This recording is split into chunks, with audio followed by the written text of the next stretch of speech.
All right, folks. Today with Gusty Gulas from Birmingham, Alabama. Gusty, how are you, sir? Man, I'm great. Nice to see you. Nice to see you. So we know each other through John Sheplack, and you run an amazing business out of Birmingham, Alabama, the Gusty Gulas team with EXP. And we met, and you're the dude who I know who's the furthest south. You're my most southern friend because you're from Yeah, Birmingham. I'm glad to be that person. Yeah. Yeah, we met in person in Nashville. So that's right. Yeah, absolutely. I said, man, I'm in the South. I'm in Nashville. And you said, no, you're not.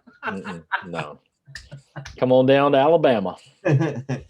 Great. So let's talk real estate business. How did your year go last year? I tell you what, it was for being a part of COVID in our COVID 2020 year. It ended up being our best year ever. Which I've been running a team for 9 years, Wow. and so we had tops in units, tops in volume. So our best year ever, which is fantastic. We ended up closing out the year at 466 homes closed for 119.5 million in volume. So, A lot of in homes. Birmingham, we don't have we're not really a luxury market, but our average price points is about the 250 range, and so, we just knock those out. And but we've got a phenomenal team. We've got an amazing support staff, and we've got some wonderful systems and processes, and because of all of that, even with a interesting year like COVID, we were able to remain steady and just really knock it out of the park. So That's very happy with 2020, and 2021 is looking even better. yes. Cheers. Yes. Cheers. Um, um, I'm sure there are some nice big luxury mansions out there in There Birmingham. are. Guys list too. I'm sure there's some beautiful ones. There are. See, I like those style of houses. I mean, I live on the country right now. I have 5 acres, so I'm out there every morning doing something country. There F you F go. FYI. Trying to prove myself. Let's get back to the team. So nine Yeah. years. That's a Mhm. long team. That's a long time for Yeah. a team. Yeah. Good. Now, I mean, I've seen about everything from a team standpoint. Really. So we're the Gusty Gulas Group. Just for short, I say G3. And I've gone through a team. I've lost a team. This is my like second coming of a team, so I call it G3 2.0. Um, so a few years ago, as growing teams, you just kind of grow it with an assistant, a full time person, and you start bringing on baby step. And so it's not like we were closing 400 homes out of the gate. I mean, we stair stepped it. And so we have over the last 3 years closed over 400 homes each of those years. But Wow. um, back in 2018, we closed 450 homes, and within 30 days after that, I lost six of my top seven people. And within 30 days, I lost over $500,000, walked out of the door. And it allowed me to start seeing a therapist. Good. Hell yeah. But realistically, it allowed me to kind of it forced me to reset.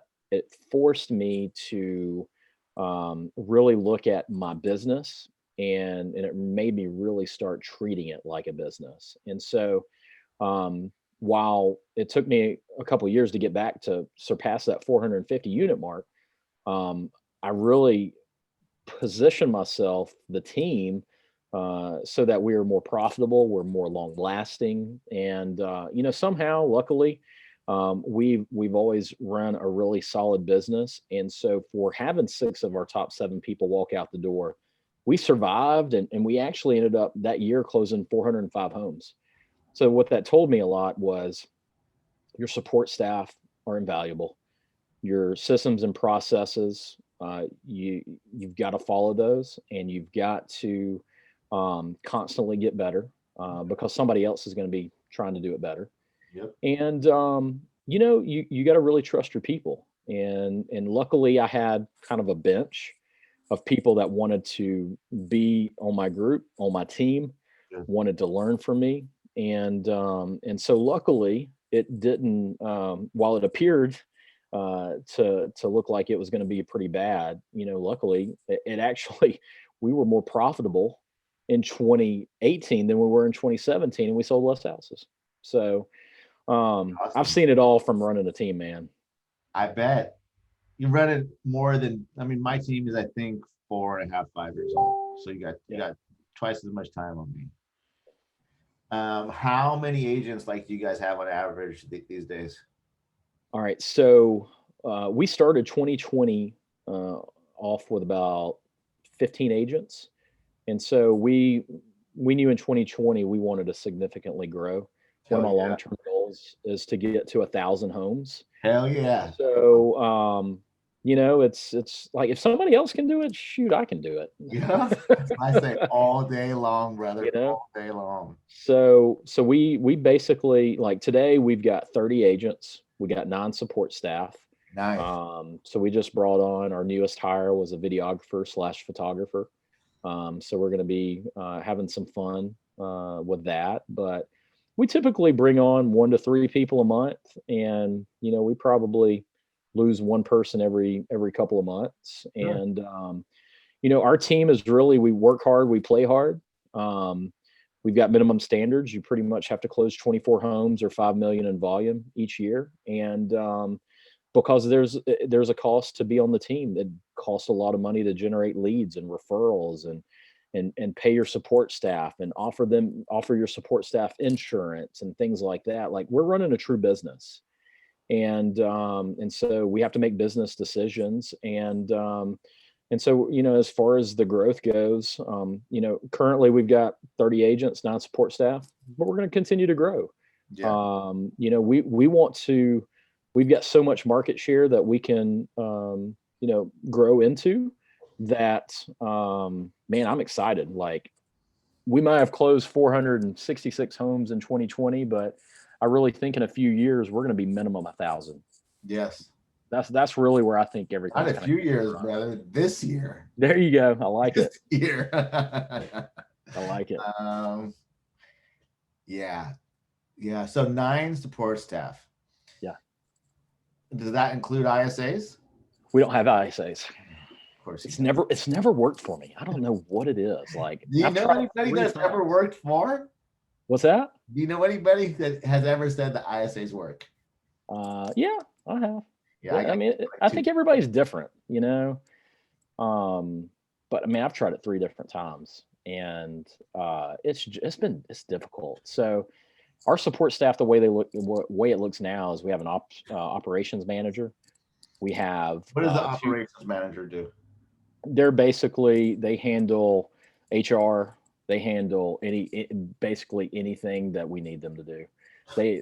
That's my GSD person. Get stuff done. Okay. If I need something knocked out, I give it to my ops. So I can't remember the book right now, but you've got you're like your integrator. Well, rocket fuel or something. Rocket fuel, that's it. Yeah. So I'm the idea guy, but I can't get, I got to get somebody else to kind of get it over the line. So Brittany's my integrator, and she just gets it done. And she's actually a past client. And she's been with us for 4 years, and just an amazing talent. And we've got 2 client care coordinators. In essence, they're closing coordinators. And one's been with me for 8 years. Another one is a past client, been with us about 4 years. And just, they are the standard in our town. They are the standard client care coordinator that everybody tries to be. We've got a listing coordinator. We've got a chief marketing officer, which is actually my wife. So she had 12 years of marketing and advertising experience, and most recently was running digital marketing for UAB Health Systems, which is the largest job, provider in all of Alabama. So she was running there.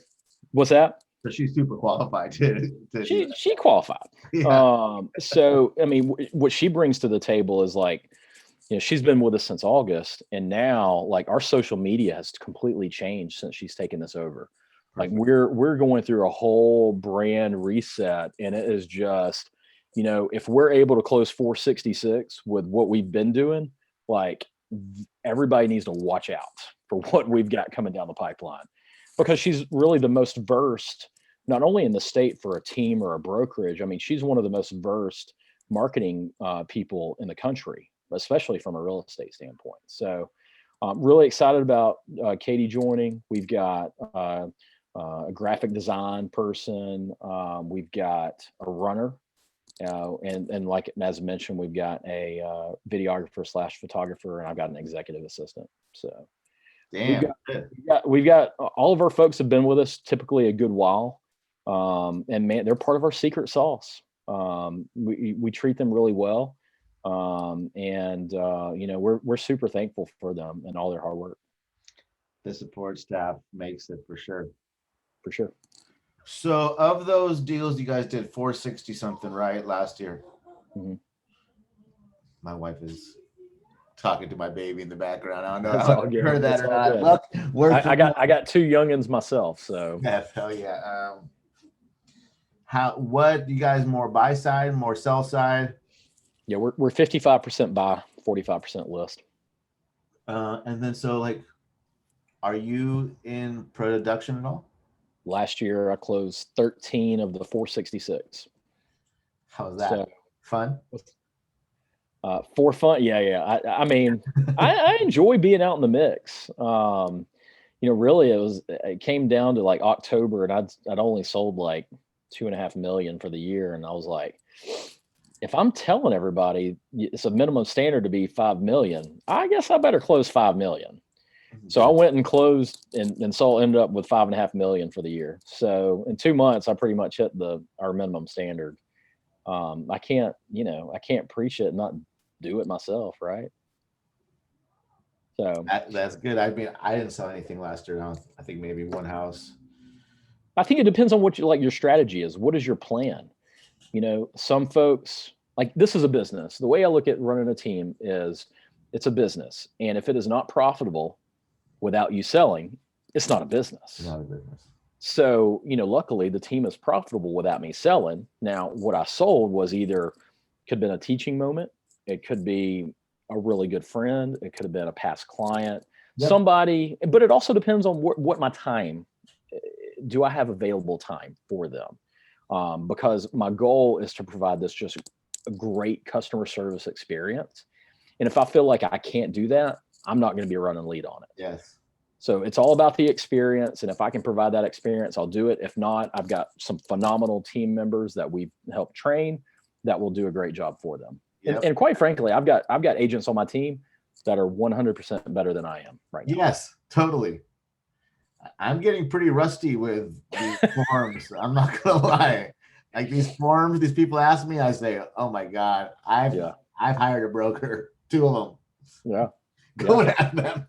That's right, for sure, man. I just want to be in Follow Up Boss all day long and are doing stuff like this. There you go. So where does most of the business come from? What's that breakdown? Yeah, so 67% of our business comes from Sphere, their referrals, and past clients. That's great. We're on radio, so we do a good bit from radio. So I'm on 3 radio stations. I've also got a radio show that is now a podcast. So it's called Bought, Borrowed, and Sold. You can go to the iHeartMedia app and download it, and so that's fun. That's really probably the highlight of my week. I do it with my best friend who happens to run a mortgage company, and man, we just have a blast.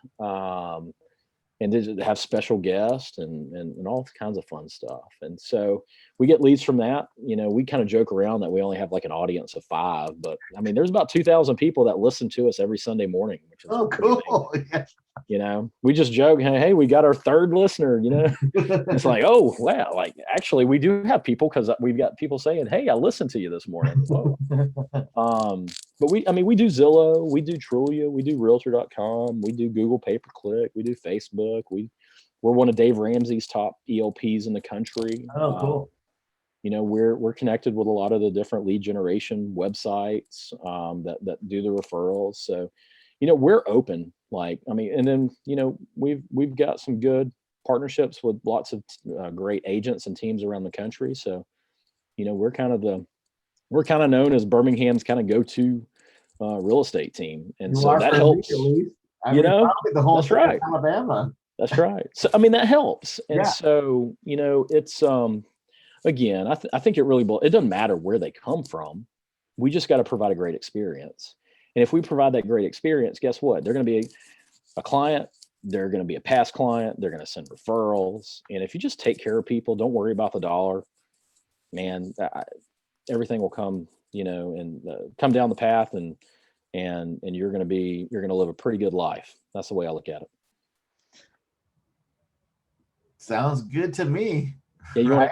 You want to come to Birmingham and sell with me? Yeah.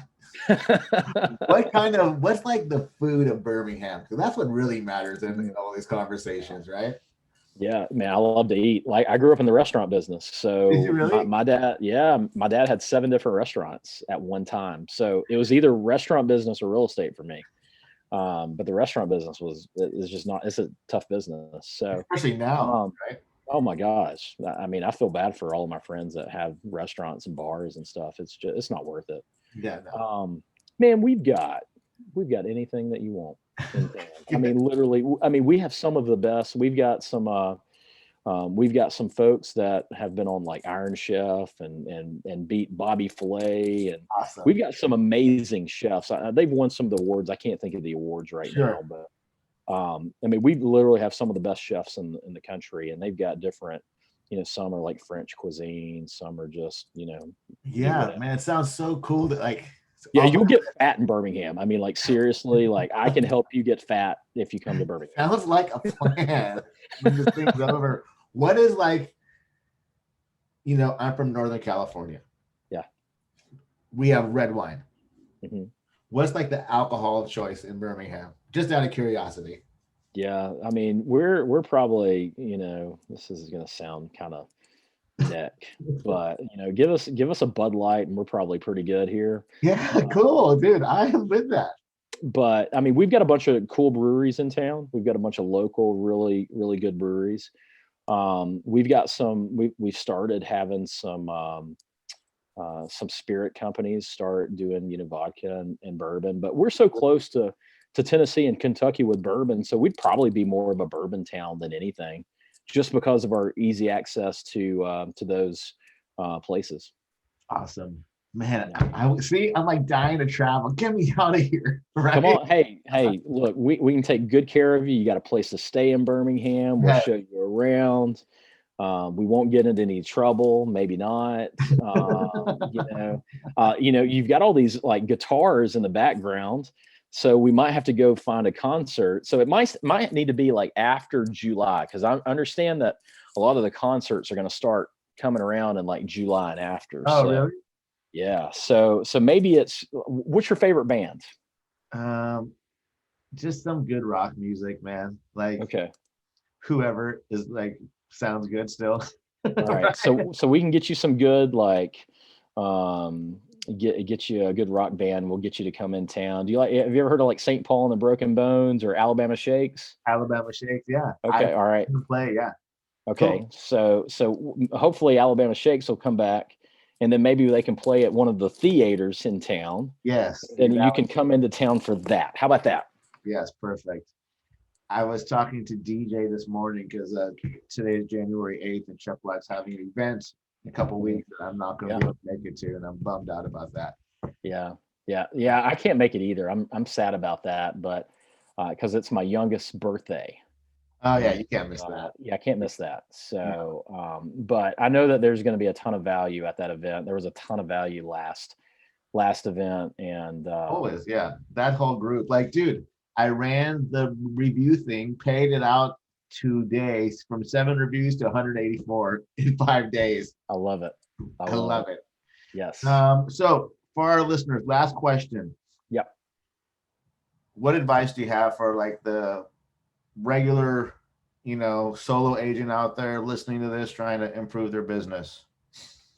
Well, first off, I mean, like the foundation of this real estate business is a database. So you've got to have a great database, and it doesn't matter what CRM you use. Because the basis of any CRM is an Excel file. Yep. So the number one thing that you need to do is have a database. The more people that you can get in there, the better.